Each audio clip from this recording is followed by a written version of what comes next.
But anyway, I want to get that out of the way. Here's why, because I constantly do not promote the stuff I have going on. And I've been told I need to kind of talk about it at least once in a while because there's a lot of stuff going on out there. The gym's kicking butt, a lot of new bodies, a lot of new things. New schedules working out nonstop. I can't believe that we've had actually this many new people sign up in the new gym during the month of December, because this is the month. What's it like between Thanksgiving and New Year's? I think like the average American gains, I think, like 10 to 15 pounds. Now, I don't know what the average Brit gains, but Tom, I'm sure you're working on it. Well, it's like almost as much. Almost as much. Well, it's like embracing where you are. It's like, well, I was this fat in August, but the end of the year's coming up, so I have may as well get as fat as I can now. We've only got 5 more months to get our beach bodies. That's right. That's right. I have many cookies to make. Right, but anyway, this week, I'll let Tom do the honors. We have I thought that you were going to make a point though about how usually people don't sign up for gyms. Oh, yeah, I lost my. Yeah, they don't sign up for this month because they're fat and lazy. But why do something today that we can do tomorrow? However, Primal Gym, we've signed up people. So this week's guest is certainly not fat and lazy. He is not. I met this guy in Belgium at Dieter Cater's gym. He was holding a seminar over there. I was really impressed. We did a lot of groundwork, a lot of stick and knife work as well. He trains, as I say, 6 to 8 hours a day. This guy lives and breathes martial arts. He's not from Belgium. He's a Californian. He is the founder of Carly Method. You can check him out at www.carlymethod.com.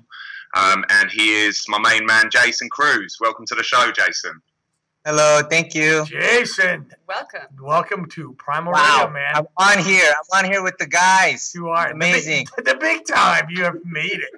Good for you, brother. Look, there was a long list of guests that we could have pick and choose from. I'm last. And you're last. You were the only one available today. But I'm kidding, man. No, I've known good. Yeah, I've known him for a couple of years, and he's a super talented guy. And we're certainly glad that you found the time to come on, and spend an hour or so with us bullshitting about whatever. I'm excited. Right? No kids. Hey, real quick, how did you ever meet Dieter? When Dieter came out to Tack It, is that how you met Dieter, Casey? I don't even remember. Yeah. But I know make something up.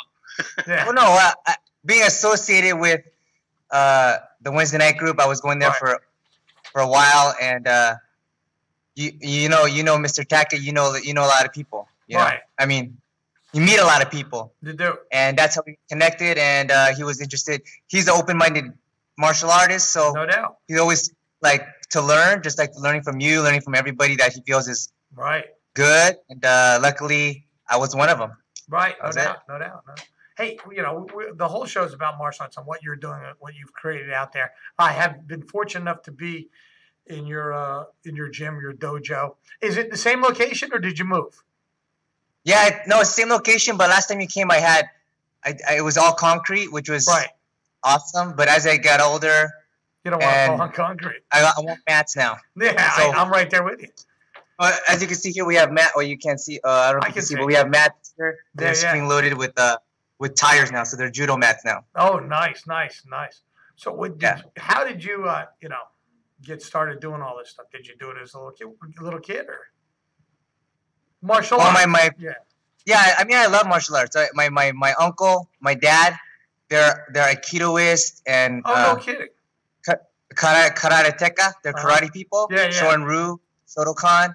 And that's where I got my first black belt. I started at 7 years old, but that was my first formal lesson though at 7. Before that, my dad has you doing many drills without you knowing that you're training. That's how it works. So the whole family sort of involved in that. Yeah, but there's got to be one moment, like in the beginning, that when you think of this and you think back to where everything began. There's got to be a story, right? I like to ask people about this kind of thing. Like, what's the narrative that you've created where you're just like that was the moment that you knew you loved? Yeah, exactly. Was there any kind of incident, some kind of anecdote you could tell us about something that really sticks in your mind from early on that kind of that that Just, inspired you enough to live and breathe this? Well, before I lived and breathed it, I was just inspired. Every weekend, back in the days, you would see those karate tournaments, and back then the padding's minimal. There's like pretty much no padding, right? And I would go to with my dad when I was lucky enough for him to take me, because they want to concentrate, right? Yeah. And when he would win a trophy or when he would be successful, he would put it on a glass table. And every morning, every day of my life, going to school, coming back home, you would just see that trophy. You know those old ones with the karate guy kicking like that? Sure.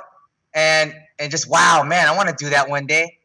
I want to be able to protect my family. Right. And I was a lucky a child. I was involved in a lot of lessons. I didn't have one day that I didn't have something. I wasn't learning something. But it just happened that the martial arts was the one that I really loved. I stuck to it. My training was 4 hours a day, even at 7 years old. So wow, that's impressive. Nice. I can't even fathom training 1 hour. It's not even in me. Yeah. So, right. And my mom would wait there. My mom would wait there on the bench, on the chair, 4 hours. Wow. So she knows all the moves too. She knows all the moves too, probably. I have no idea. She could probably kick some ass. Yeah. Well, but no, I mean, and then I just, it's rewarding. It's soul fulfilling. Like other jobs out there, they're all great and everything, but it's not for me because you get rewarded by people emailing you, calling you with testimonials, confessions. You're like a counselor. I mean, you help their lives, and that motivates you every day. Right. So I'm excited to come to work. No, there's not one day I don't want to go. How do you feel similar? Do I feel similar? No. It's all about the money. I say at 4 in the morning too. So that's right. I don't know if Jim makes a power nap. I have to have a power nap. No, I don't have time for that. It's just that you said it's the art before the business in your description online. You said it's the art. That? No, not you, Jason. Oh, yeah. You said it's the art before the business. When you were talking about in your bio. Well, right? I mean. And no, and I understand, like, okay, the business, yes, but I really think that's boom, exciting. Bang, bang. No, I understand totally. What it is, of course, I mean, when I first opened my school in 2008, from the garage, okay? People that are in the garage, that's how we start. Usually it's like underground. Yeah. They're proud of it. They're like, I'm cooler, whatever. I'm underground, and now I open the school, I'm on the other side of the fence. Right. People that are in the garage, like, you sold it's not the same. You know what? Look at my school. It's a big garage. And you know what? I have a regular schedule. People come in every night versus my old school way, once a week. Right. Maybe I train, maybe I don't. Maybe I feel like it. I have a day job. Maybe you impact the lives of like 3 people versus 300, right? Well, I'm saying, I got off subject with the art before the business, but when I have the art is first, the business comes because you put the art first. People want to come, and it's hard to have a Kali school when there's Taekwondo, Jiu-Jitsu, Kung Fu, Karate. Those are still mainstream. Kali's in all these movies, and they're still not known. So the art it's what's first, and people will come. It's going to be almost our 10-year anniversary. I mean, I don't have a lot of students, like hundreds of them, but we have enough, and we've been surviving for 10 years, and that's a long time. When Sifu said, Richard Pastillo, he said, if you survive 10 years, then you're pretty much solid. Because no doubt. If you'll because there's people that open up right now. I hope they do well, but I know they don't know the journey. It's tough. But really after 10 years, you pretty much got everything down. Now, were you born and raised in Southern California? Yes. So, and in Southern California, if you even go back further, and I'm sure it's still this way to this day, but back in the day when I started in judo, you had 2 schools. You had a regular karate school on one side of town, and I happened to have a judo, and it wasn't even a real school. It was at the YMCA. Had no choices. In Southern California, holy shit, there is everything on the planet available within walking distance. Right. So that'd be good. Yeah, right. And there's a ton of stuff out there. A lot of choice. So there was. To survive in that environment, any level, there's all different level skill sets from, guys who are geniuses to people who are, I guess, not geniuses. I guess I was paying a backhand compliment to all 3 of you because what I've noticed is that you know, it's true. There's this kind of dedication that you see as a consistent thing in all of the guests you've had, and everybody. There's a drive, and it's beyond like the practicalities of day-to-day life that everyone has to think about in order to have the luxury of ideals, right? You know, but so that's one thing, and I just think that's just, I think it says a lot about the people, and I think it also says a lot about what you're dedicated to in martial arts. But the other point that I want to note here is that I think that people have this idea that, well, there's this like kind of myth of like, so like a virtuoso jazz saxophonist or a pianist or somebody, like this idea that they're geniuses, right? And they just like Mozart, 4 years old, writing operas.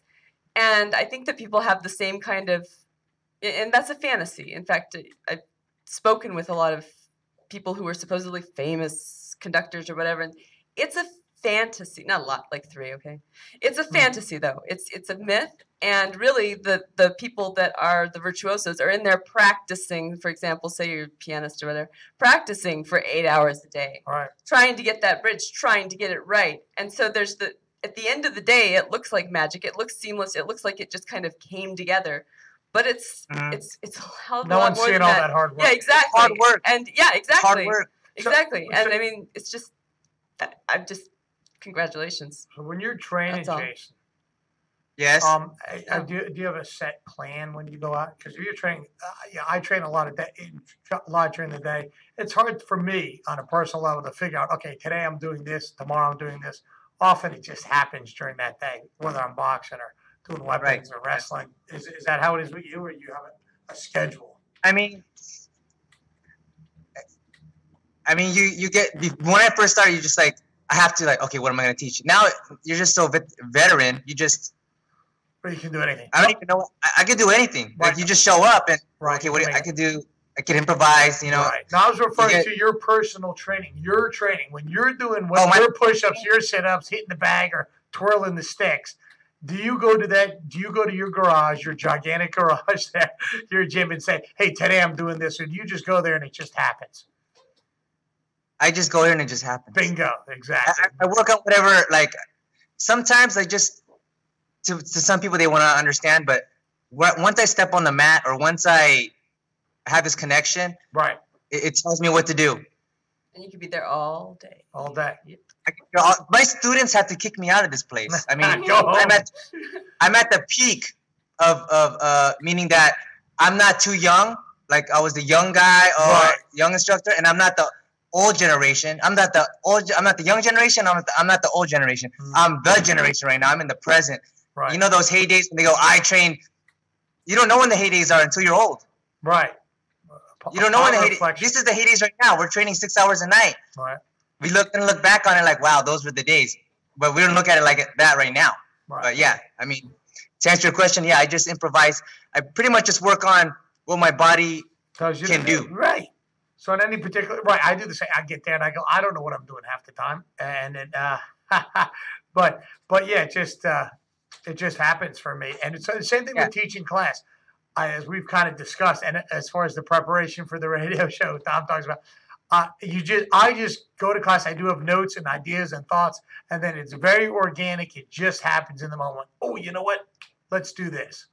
And then it takes on a life of its own.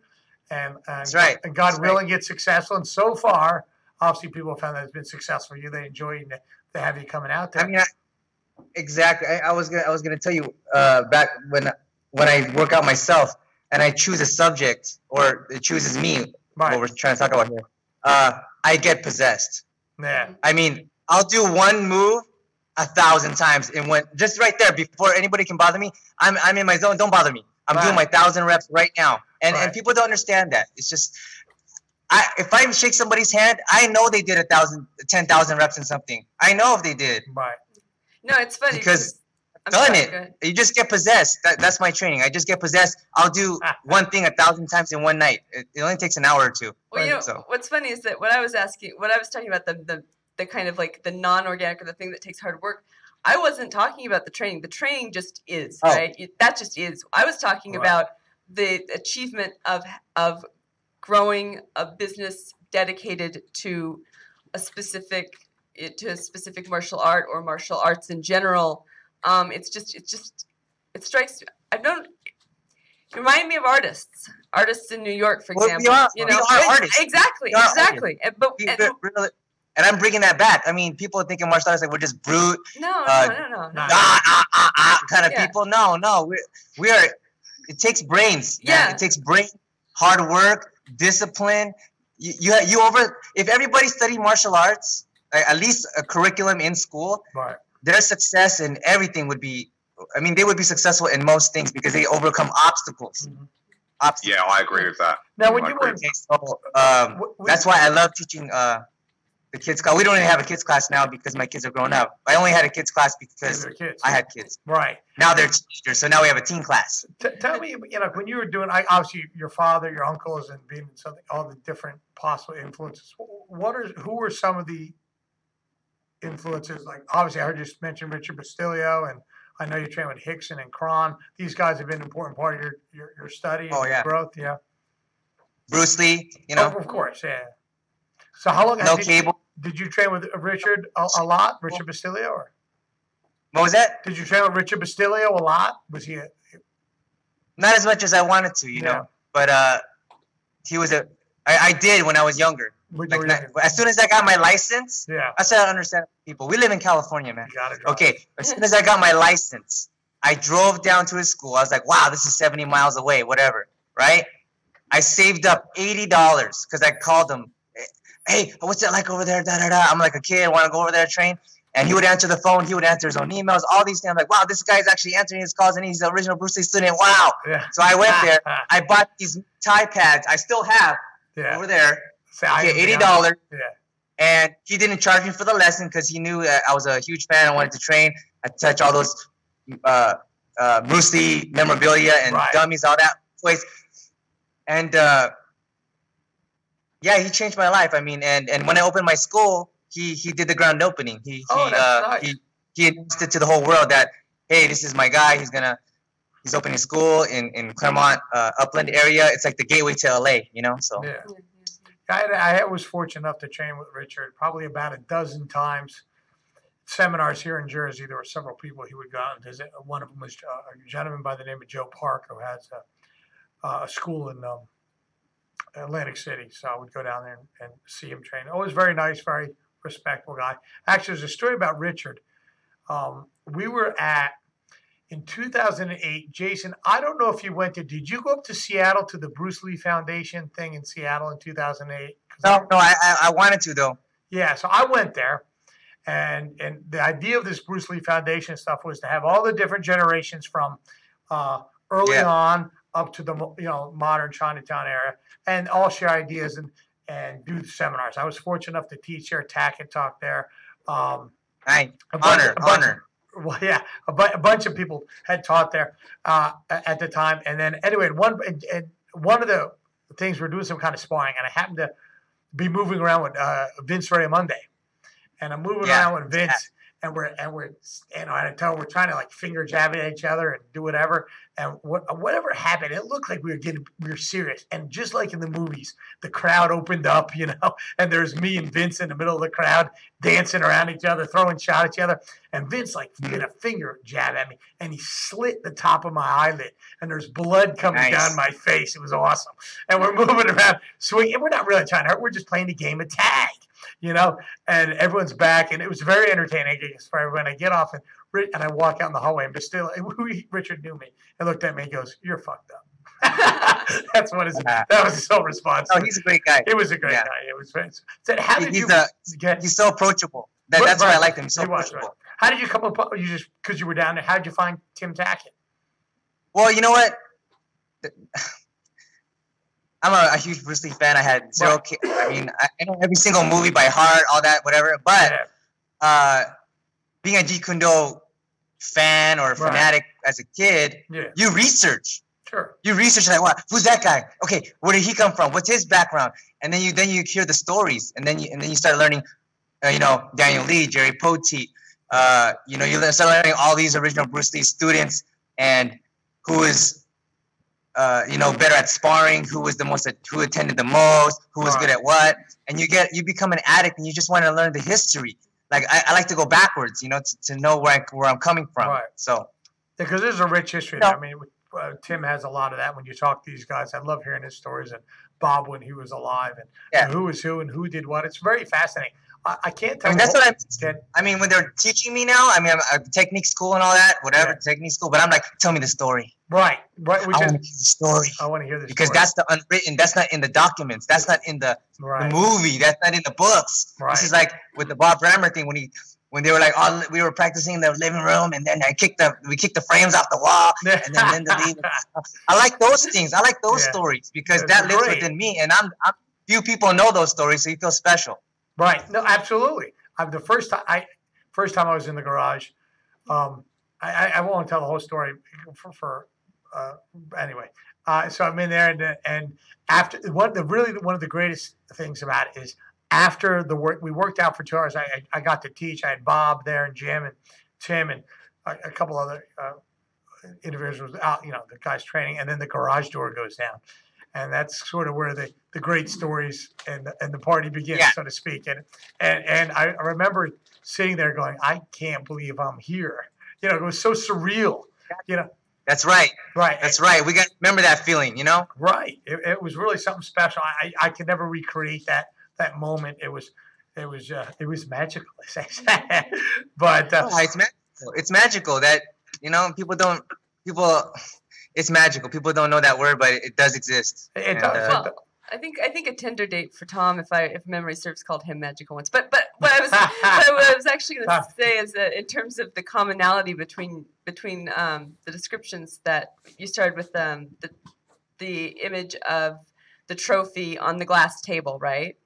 When you were growing up, and I mean that's like cinematic. That is like fixed in the memory. And now I didn't see it, but now I do, kind of, in my way. And so with Jim, for example, I just have this vision. Suddenly, are we here where we're standing on one side, hopefully on the right side of the garage door, and it's going down, and the curtain's going up on something tremendous. Right. So I just have to say that there's got to be something to it when it transcends, the words to actually become a little moment. Right. So Tom, do you have any magical moments that you want to share? Because we've got some really big contenders. We had a party last night, I heard. Yeah. You heard all the way in Southern. Wait a minute. You heard about a party in London, all the way in Southern. I'm trying to talk about training. He's like, I'm at a party. Okay, would Bruce Lee be proud of you? Would Bruce Lee be proud of you? No, but he wouldn't be as high as him either. I don't know. I'm just kidding, Tom. I'm just playing with you, Tom. It's like there's just so many Christmas parties right now. I just kind of wish it was January so I could. Right. I was invited to on a side note. I was invited to a Christmas party over the weekend, and they had the invitation here, and it's a who's who in this particular one. A lot of money and stuff, and I didn't go to the party because I find that although I'm on the radio and I talk to people all day long, and I can talk in front of 1,000 people, no problem whatsoever. But I find myself a little socially retarded when I go to a party. Yeah, I heard that you talk about that, and I feel the same. And I feel like with the artist thing, we kind of isolate ourselves because I don't see the reason why I'm here. Right. Well, it's not intentional. No. It's organic.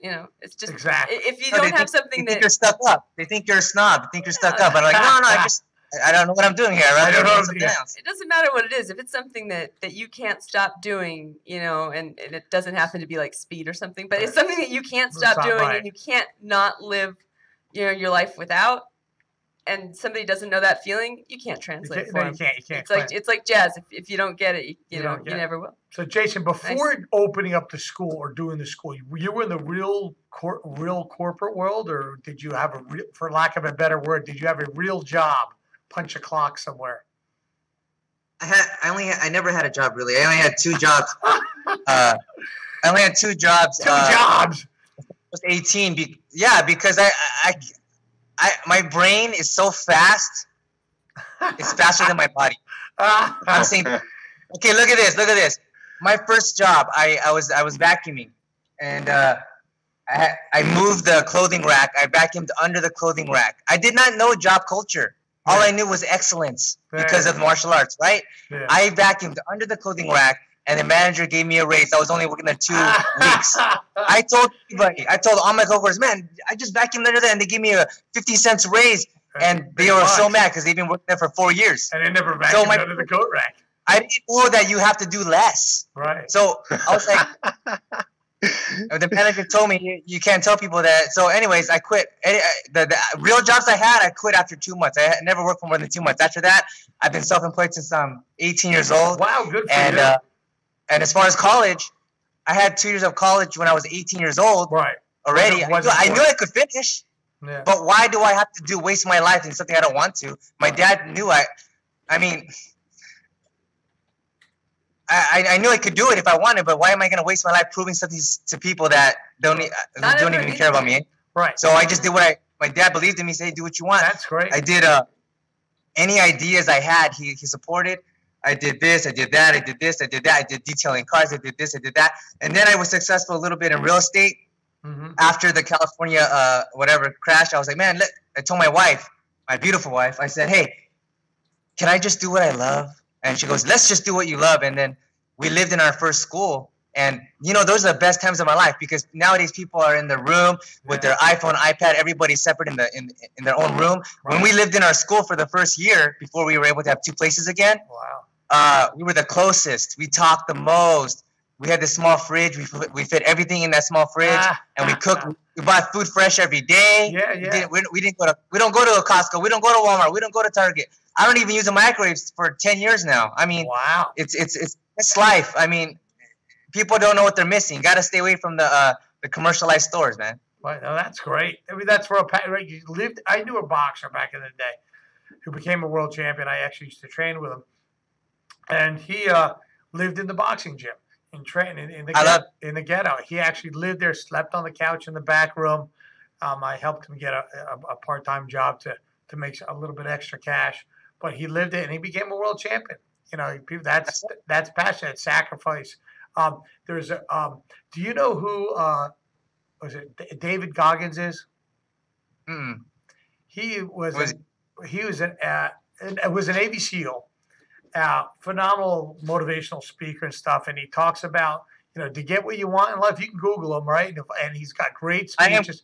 And he says in this life you got to suffer, you got to sacrifice to get what you want. He goes, people don't want to hear that. Yeah, he's great. You'll love this guy. Check him out. I learned about him. Because it's about suffering, and right. that's actually the success right there. Like I learned to suffer. All right, and be okay with it. I embrace it. It's like okay. I can't wait till the suffering starts. Yeah. If it's too easy, you must be doing something wrong. That's right. No, seriously. It's true. And people don't want to hear that. They're like, oh, that's just crazy. It's too tough. It's whatever. They don't. They just think you wake up and you're good at what you do. I mean, these guitarists, right. They're practicing thousands of hours for that 3 minutes that they perform the song. And you're like, wow, that's so good. I want to do that. And then you don't realize how many thousands of hours it took to get that good. Right. No one wants to see that time, right? Going to the gym at 4 o'clock in the morning and doing whatever it is you do. I see you doing that. I like it. It motivates me too. And do whatever, and what you've said, for my little topics was I quit the corporate world and had nothing and no game plan and had not a fucking clue how I was going to pay my next bill. Exactly. And that worked out. Exactly. Well, hopefully, at least as of today. Tomorrow might be another story, but as of today, it's worked out. I mean, you're successful. You had gyms many times, and right. and your new place is awesome. Thank you. I want to move. I just renewed one more year, and then I'm going to move. But another place, just stay open. People don't realize how tough it is. Right. But it is tough in the beginning. Like the first 5 years is tough. But anyways, it's about sacrifice. I mean, my wife sacrificed so much. Yeah, but the thing is, it doesn't feel like it, right? What was that? At a certain level, though, the great thing is it doesn't really feel like it, though. It just feels like that's what you're going to do. What you need to do. Yeah. It's the journey. I mean, she taught me a lot. She's a really healthy, really health-conscious person, and we sacrificed together. I mean, there was a time period, she didn't do it with me, but I didn't have any shoes for 1 year. This is by choice, I didn't have any shoes. I didn't eat one hot meal For 1 year, I was going commando. I just less is more. Well, I'm glad I wasn't wrestling with you on that day. I had one pair of pants and one short and maybe a bunch of t-shirts. And I never wear really shoes. I did wear slippers once in a while. Yeah. But I didn't eat one hot meal. Here, yeah. And now, what does that do? People are like, man, you're crazy. I was off social media for a while. And now everything's great, right? Everything's great because you know what it's like to have nothing. Right. So I mean, people don't want to do that. It's like, well, no, I mean, they don't want to do it. They want the Fitbit. That's what it takes. There's a price. Yeah, well, people always say, wow, you're in such. I actually have. I keep Jim's business cards on me. Mine are gone. I do not use mine. I have his in my wallet. I want to. Well, no, I have them because so many people ask me, oh, well, what do you do? Like, what do you do? Do you work out? And I'm thinking, first of all, I don't work out. I don't say that to them. But, I just give them his card, especially if it's men. I just say, you've got to go here. You've got to check. I mean, you got to go there. I mean, yeah, exactly. But the thing is that they want a trailer. Yeah. They want a preview. Come on, just go there. Yeah, exactly. People want the Fitbit. They're like, if I get this Pinterest thing, maybe I will have, flat abs or whatever. But no. It's well, more and less than that in a way. Yeah, Lana's got my car. She's a very attractive woman. Guys are, where do you work out? Hey, let's go. She's been offered to go out for coffee about 200 times a day. And how much coffee can this woman drink? And I don't drink any. And I don't think they want. Yeah, they don't really care about the coffee. I resist that. But she goes, here, go see this. Yeah, I do. I say, and if they're assholes, I don't say. I say, just. When do you want to spar? Yeah, if they're nice, I say, but tell them that you're not one of the assholes, because sometimes it's genuinely like go, and sometimes it's motherfucker, So so you've created a pretty good family vibe at your school. Is that just because you're really authentic? You think because you're a very authentic person. You are who you are, and that's how that comes across to everybody. I am who I am before class, during class, and after class, but I'm more intense during class, of course. But back to the family vibe. I gotta stay on subject, right? The family vibe, because my family's around there. I mean, I had to kick out a few people. Right. I mean, even trial lessons because this is my house. Bingo. This is not a gym. This is not somewhere where you can go browse around. Like, where are you going over there? What are you doing? This is my house. Don't go in that corner. You know? I mean, this is my lair. So I don't sublet it because it's kind of like, I don't know. It's just like it's my lair. I don't like anybody else coming in here that I don't like and that can't be around my kids or my students' kids. And they actually will be weeded out very easily, Yeah. It is really so I keep that family vibe in my gym because but we do train hard. I mean, it's not like there's two types of schools. I forgot who told me this. The daycare and then a fight club. Ooh, right? Yeah. This is neither. Right. This is neither. But we do get intense some nights. Not every night because you'll be injured. Right. But you can train. That's another common misconception that the best train hard every night. No. Okay. But yeah. So back to the subject. Yeah, I keep the family vibe in here. No, that's good. And it's a challenge because I try to create that in my gym. I like that video I saw the other day with the kids training there. Yeah, man. Those kids, they're the Nottingham Little League, they're the New Jersey State 12-year-old champs, like 2 years in a row, whatever their age is, 10, 11, 12. And I trained one of the coaches, and through word of mouth, and the kids that approach, the parents that approach me, I train them. Now, I don't train them in baseball. I do speed and agility. I do boxing. I do kickboxing. I do MMA. Top line stuff, punching, kicking, jumping over things, stumbling. Right, make it a lot of fun and engaging, right? And the kids love it, and they train real hard. Those kids, so it's quite a reward. What's that? No, I'm just saying I like you doing that because it's sharp. It makes them sharper. Like the reaction goes boom, boom, boom, boom, boom. But, I mean, everything is their body is the instrument, Right. But one of the challenges that I have, and you may not, because you're a little more special than mine, is that I am a business, and at the end of the day, people who I might have kicked out in the past, I have to kind of go, well, maybe I got to give them a try. And subsequently, they turned out to be good. Other people you have to let go. I mean, there are times when I had to do that rule. there are no bad students, only bad teachers kind of thing. That's bullshit. But there's a lot of bad students. But you know what? There are exceptions. I learned. Yeah. Because what happens, I mean, you are right too. I really like that. And I take that route many times. But there are exceptions because that one bad fruit ruins it for all the good fruit sometimes, you know? It's a cancer in your gym. Yeah, so I have to get rid of that. And then the sad thing about this is that one person that you tried to help thinks it was you. No, amen. They think that you were the bad guy. But no, I was the one trying to help you stay here. Right. But no, it's the power of the group. You know, you don't fit in, and it's like you're spoiling the whole crop here. But but they think it's you, and that's what you got to take as a teacher, as a martial artist. That pain, and that's another scar, but that makes you stronger. That's it. Right.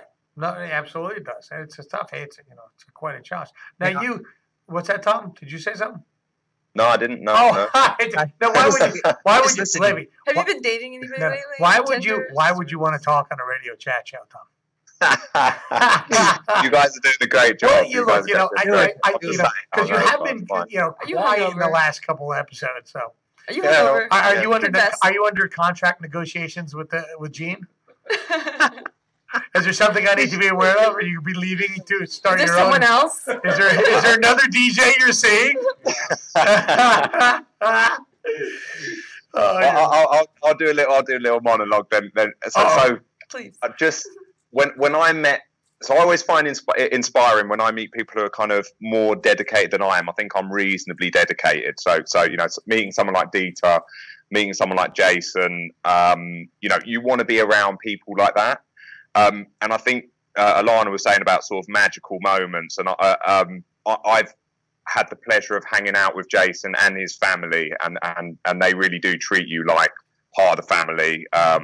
His wife's like an 11 out of 10 stunner, and the kids are just a fantastic, like loads of energy, very, very bright. They homeschool them. They're always eating healthily. Everything's like avocados and, all that kind of thing. But I guess, right? Yeah, and then he's got a real close group of students. I've hung out with them, had a barbecue with them. Yeah. Dieter's godfather to his son and stuff like that. So I guess the reason why I bonded with Jason, I wanted to have him on the show, is just because he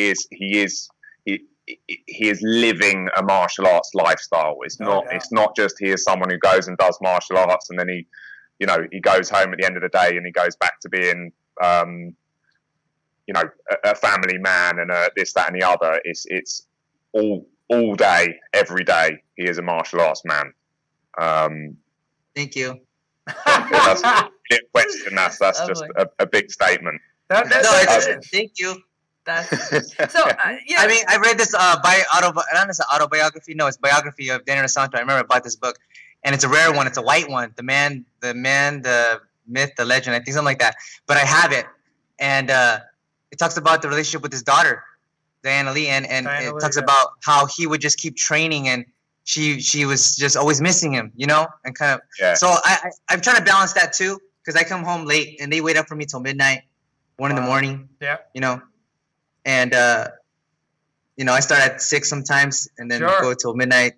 But they're waiting for me. That's why we like the homeschooling, because it fits our lifestyle, and they will learn more. They will learn more through us because they're actually doing stuff. Is it not is just the in the classroom? Challenging? Is your wife heads? You're in a trapped room. And they're great kids. They're very, having met them, they're wonderful kids. Really, I mean, they're sort of like they are very well rounded.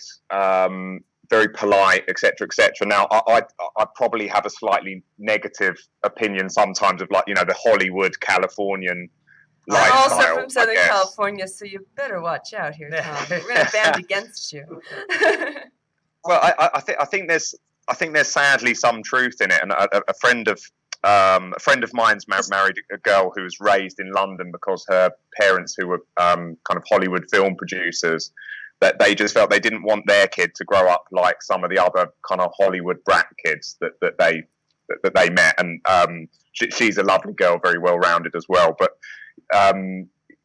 tell us a bit about the process of why you homeschool them and how that works for you, because it's a big commitment. It's mostly my wife is a magical person. She's beautiful inside and outside, of course, 11 out of 10. But the homeschooling, it just fits our lifestyle. Just think of it this way. Okay, where do you want to go today? I want to go to the beach. Okay, let's go. Okay, how many miles does it take to the beach? Okay, how many gallons do we need in our gas tank to get to the beach? Okay, that's your math, right? Yeah. That's your math, right? Okay, we get to the beach. Oh, what is that creature? I don't know. Let's look. Let's describe it on Google. Let's look it up. Okay. Oh, this. Okay, then. Oh, that's the name of it. Blah blah blah. Okay. Okay. How does it mate? Okay. Boom. It creates. So that's another subject, right? Science. So it's interest led. Like if there was a subject in school, martial arts. Oh man, I'm gonna be there all day. Right. Why is it I have to go to school and then finally when I reach a many amount of credits, now I get to choose Spanish. Right. Now I get to choose French. Why couldn't I choose Spanish in the first place? Why can't I choose French in the first place? Then I would be a master at what I do by the age of 18. Instead, you got to do all this and then do what you want after. Why do you think there's so many adults in our school? Because they wanted to do martial arts as a kid, but they couldn't. Serious question here. Sorry, this doesn't follow. But how's the air? I'm from Long Beach. How's the air? I said how's the air? No, how's the air? No, I was talking to my mother about this yesterday. So it's sunny outside right now. I'm just in a jacket because it's colder in the warehouse. No. I mean, because of the fires. I'm from like Long Beach, South Bay. Oh, the fires. Oh, yeah. And I'm looking at my beloved Mount Baldy. Yeah, I know. So I'm asking how the air is, especially in the inland kind of area. Yeah, you see like ashes. Yeah, but it's gone. It's clear now. But from what I heard last week, there were still fires in Ojai. Wow. Yeah, no. I mean that air gets thick. Okay, I just needed to know. That's all. So Jace, with the Kali method, right? When you develop, this is just your blend of everything. My gosh. Even the name. There you go. That name. I just keep it because it looked good, because it just stuck with me. But the name doesn't even describe it. It's like kind of like when Bruce Lee wrote Jeet Kune Do. It's a name. Don't fuss over it, right? It's the same thing. But I didn't realize at the time. I was like, okay, Kali method. Because why? I'm Filipino. Okay, so basically, because I'm a Filipino and I'm doing martial arts. So is that why it's called Filipino martial arts? I have no idea. What if I taught an Antarctican or an Eskimo, and then 100 years later, he doesn't call it Filipino martial arts because he's not Filipino. I don't. So I just stuck with the name, but it should be no name. I mean, it doesn't even define me anymore. It's just we just stuck with it because that's our website. All right. No, look, you know what I mean? That's why I like your gym, because it's like I like what he did, because it's like primal and they can do everything. I can but do anything you want. Kali has that connotation of being Filipino, right? Which is awesome. It has a great. It's one of the best in the weaponry and in the concepts. No doubt. But I just feel like it doesn't define me anymore. It doesn't. Right. It doesn't describe what I do. It's not. It's like how that's their Jeet Kune Do, and that's why I don't even do the Jeet Kune Do thing, like claim it or put it out there all the time. I mean, because it's sad. It's like when I was a kid, I was like, okay, I'm gonna get certified by every single Bruce Lee student that's alive, right? Mm-hmm. As a kid, and then you go there like, okay, they don't like each other. Okay, and then I go there and they go, oh no, this guy, he doesn't really know the real Jeet Kune Do. I know the real Jeet Kune Do. Bruce taught it this way. He didn't teach it that way. They're not doing. That's not real. Okay, so what's real? Yeah. I mean, there's so many stories I hear, and then even I hear Bruce Lee didn't finish his training with Ip Man or whatever. But the thing is, who cares? It's what you do on your own. Right. It's what you do on your own. Right. You master it yourself. Even Musashi is like, it comes from within. It comes from within. Right. So I don't even know that many moves anymore. I'm not even. I mean, people get excited. Like, okay, Jay's gonna teach tonight, and then like, oh man, he did the basics. I mean, come on. That's what I want to do, and that's how you get good. That's how you improvise. All these fancy moves that we do sometimes are pulled out of the pocket from being in the moment, not because you rehearsed that fancy move. Right. That's how. Anyways, I don't know how I got to that, but no, but that's exactly how it works. I think that's a long journey for some people. Some people will never make it in their martial arts journey to that philosophy. Some people didn't know there was a journey. Right, they didn't even know. What? Like I love I thought you about the name Kali method. Yeah. No. But people ask, for example, whatever I'm doing, and they go, "Well, if a guy did this, what would be your go-to move?" And it's or go-to style. What style would you use? Yeah. Come on. Yeah, I don't know. I just fucking punk you in the eye or punch you in the throat. Yeah, I don't. What do you call it? It's not that complicated once you kind of been through there. Now, in 2018, do you have any seminars? You're going traveling to a couple different places. I took off that. I stopped doing that for a while because first of all, my son was born and he's 4 years old now. Now I'm okay to do it because I wanted to help my wife raise him and everything. So I'm going to be back on it. I was on it for a while and it felt great. Yep. I mean, y'all obviously when you travel too, you get to spread the art and the love. Yeah, people don't know how significant it is in history, but until later. But you are planting seeds, So I want to do that again. I'll plan to do that this 2018. Right. And not that my wife won't let me, but I don't even need to ask her. She'll just say, "Go ahead." But I just always ask her, because I want to be. A good husband. So sure. No, I understand.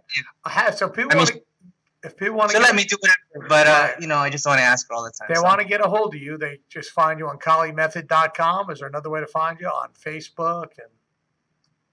KaliMethod.com, Facebook. I actually canceled the Facebook for a while, but I'm back on it right now. I'm a contradiction, Yeah. Well, these spur of the moment thoughts, like when you cut off of Facebook.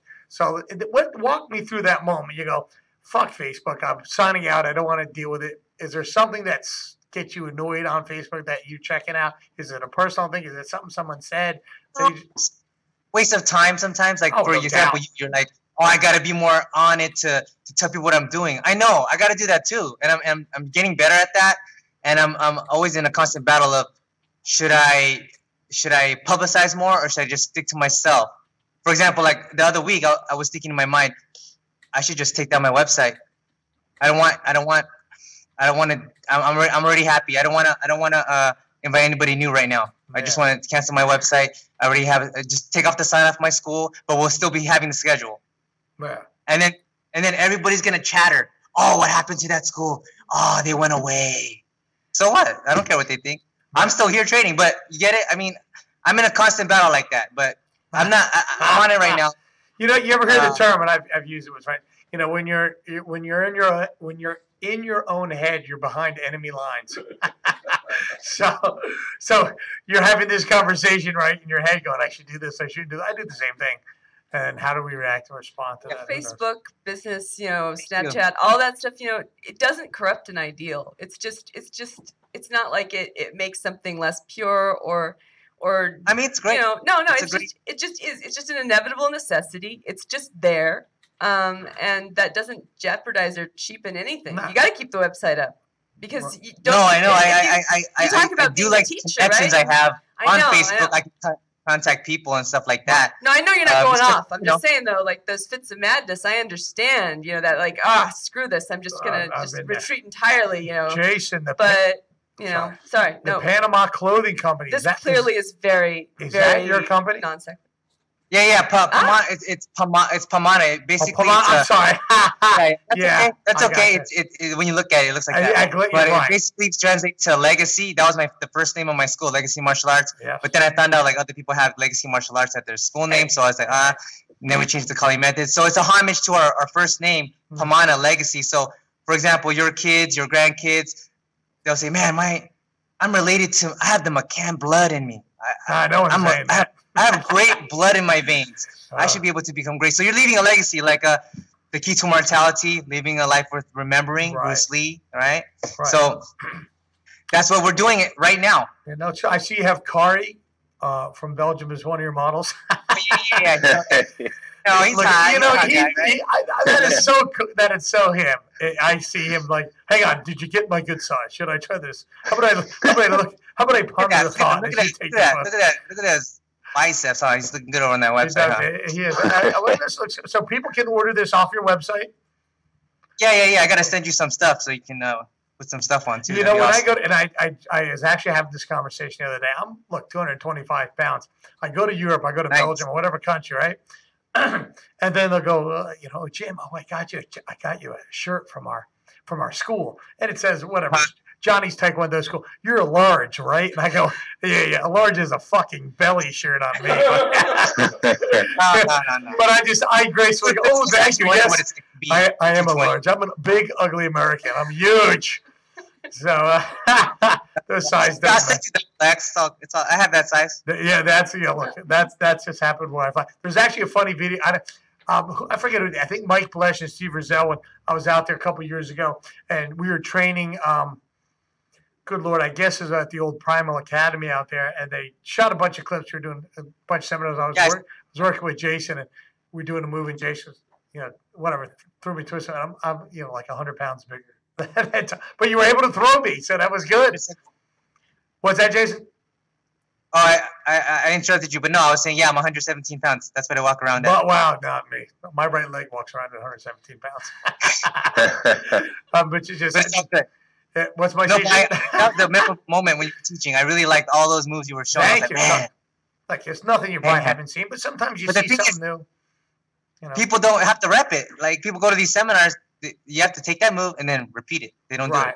No, never. Like, Tackett talks about, he had a conversation with Hockheim in regards to, you know, when you give a teacher something, he goes, no one will do it. No one will remember it. They'll buy the book. They'll buy the show whatever. I'll show whatever. I know you can repeat it. There's only that one person. Right. 1% that's going to do it. Right. Hey, Jason, thank you so much, buddy, for taking the time to be on Primal Radio this week. You can get a hold of Jason Cruz at CollieMethod.com.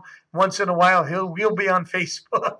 You know, if he's not this guy, he's a fantastic martial artist, super talented guy. Full of energy, guy that is right up there with me as far as energy.